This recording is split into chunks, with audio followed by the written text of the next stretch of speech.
Hello everyone. Ah, this is Joe. Today,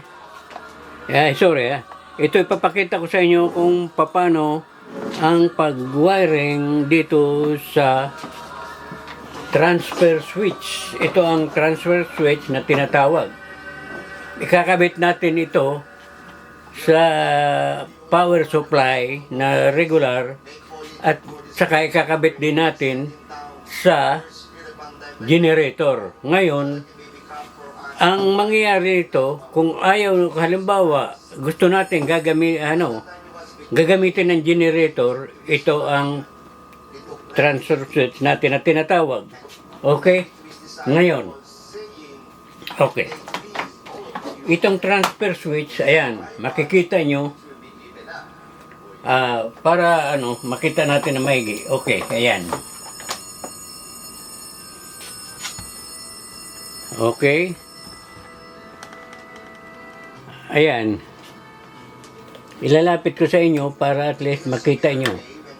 Ito ang transfer switch. Ngayon, okay. Yan. Ito ang position, tinatawag na 3 position na transfer switch, rotary kung tawagin. Kasi paikot, pakaliwa, pakanan, ganyan, rotating ba? Ngayon, tatlo ang terminal niya. Number 1, tapos 0, tapos number 2. Ang number 1, yan ang gagamitin natin sa regular na power or power supply ng provider natin. Ngayon, itong number 2, ito ang kakabit natin sa generator. Okay? Pag sunits natin ganyan, ibig sabihin ganyan, siya, nasa normal na kuryente, doon siya magkukuha ng supply. Ngayon, pag binalik natin siya dito, wala siyang supply. Ngayon, okay? Wala siyang power supply. Pag gusto natin gamitin ang generator, ito ngayon ang gagamitin natin, number 2. Ngayon, para malaman natin kung paano gumagana to, okay? Ngayon, ang tungkol sa pag-wiring naman, ito, pag binili nyo, mayroong siyang instruction. Naka-display doon kung paano mo ikakabit yung mga wirings niya. Susundan mo lang yun. Kagaya ng ginawa ko dito. Ito, kagaya nito. Okay? Ito, ang terminal, bali, 3. Ito, Ngayon, ito, ang magiging outlet niya. Nang galing sa generator dito, yung galing sa sa generator dito rin magdadaan. Ngayon, pag hindi ko ginagamit ang generator, dito rin dadaan yung normal na kuryente na supply ng power supply. Dito rin siya magdadaan. Kaya iyan ang gagamitin natin. Ngayon, ito, paano nangyayari yun? Ito, ang mga, ito, ikakabit natin sa generator. Ito. Okay, para makita maigi ito. Okay? Yan. Ito, hindi masyado nakikita. Sa generator mapupunta. Ito naman, sa normal na power supply. Dito makikita. Ngayon, ipapakita ko sa iyo kung paano nagtatransfer ng power to. Ngayon, ito na ang papunta doon sa pagsusuplayan niya ng kuryente. Kung kunyari, washing machine, ilaw o dryer, dito lahat nakakabit. Okay? So, ipapakita ko sa iyo kung paano lumilipat. Okay? Hold. Ngayon, lalagyan natin siya ng power supply para makita natin na naglilipat siya ng power. Okay?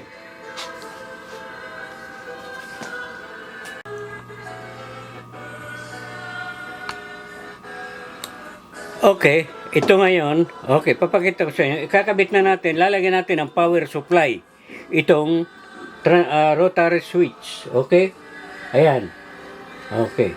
Ito, kita nyo, lalagyan natin siya ngayon ng power supply para makikita natin kung paano siya naglilipat ng power. Paano sinabing, okay?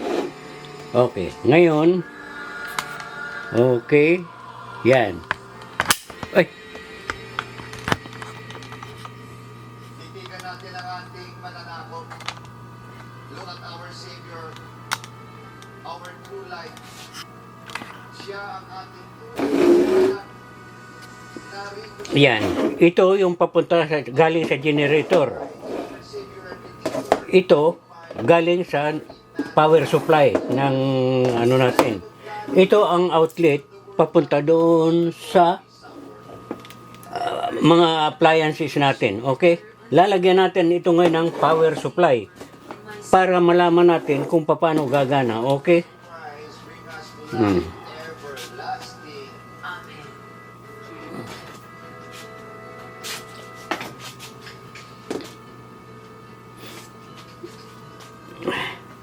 Okay.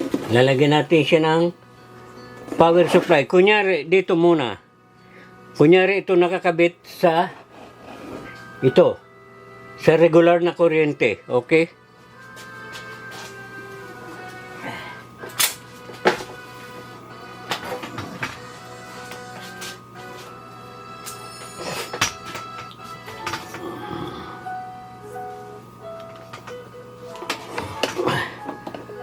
Okay, lalagyan natin ngayon siya ng power supply. Galing sa yan.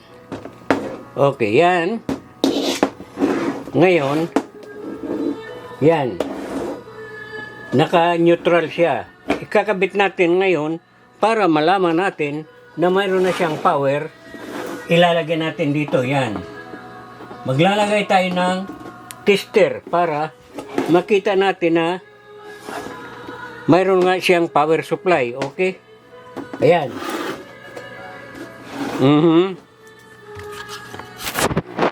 Ayan, yan natin yan. Ngayon,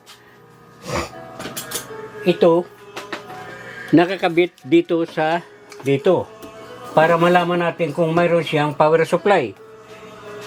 Ngayon, nasa ano tayo, 0. Iyon, mayroon ng kuryente ito. Ngayon, okay? Yan, mayroon ng kuryente yan. Ngayon is, kunyari, dito tayo nakakabit. Ang number 1 ay yung regular na supply. Ilalagay natin siya, ha? Oh, ayan. See? Nakita nyo, ayan, may ilaw. Yan, ibig sabihin, ang switch na ito, sa number 1, ay gumagana. Pag umalis tayo dyan, ilaipit natin, ayan, wala na naman siyang kuryente. Okay?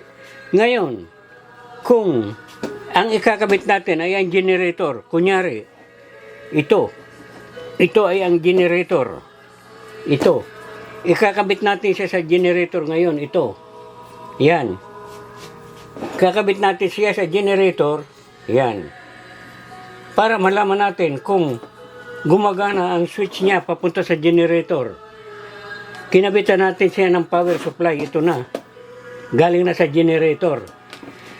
Para malaman natin kung gagana siya sa generator. Kunyari umaandar ng generator. Ililipat natin ngayon ang switch dito. Ayan. O, umilaw na siya, di ba? O. Yan. Ibig sabihin, andito ngayon ang power supply. Dito ngayon tumatakbo. Dito. Sa number 2. Ayan. Number 2 switch. Andito. Diyan ngayon gumagana. Pag alam ko nyari, hindi na natin kailangan ng generator. Okay? Ibabalik, patay na natin. O, ayan. O, wala na siyang kuryente ngayon. Ibig sabihin, walang supply ngayon dito ang generator. Ito ang outlet niya. Ito ang labasan. Bukas, ipapakita naman natin, pag nakabit na ito lahat, doon sa installation naman, ipapakita ko sa inyo itong ano na ito, kung paano natin kinabit sa generator at saka sa normal na power supply. Po ngayon, ating pagdasal mga kapatid natin na nasa hospital. Okay? Bukas, mamaya, ililipat ko naman to, kakabitan ko na ng generator, tapos papakita ko sa inyo. Okay? Sige, mama, susunod lang, to follow. Okay? That need healing, particularly, O Lord, those who are Ulitin natin ulit. Para ano, punta tayo sa generator. Kunyari, nasa generator ulit. Ayan, umilaw. Nasa generator tayo. Pero, sa ano, sa normal na power, kasi, wala ngayon dito nakakabit na ano, power.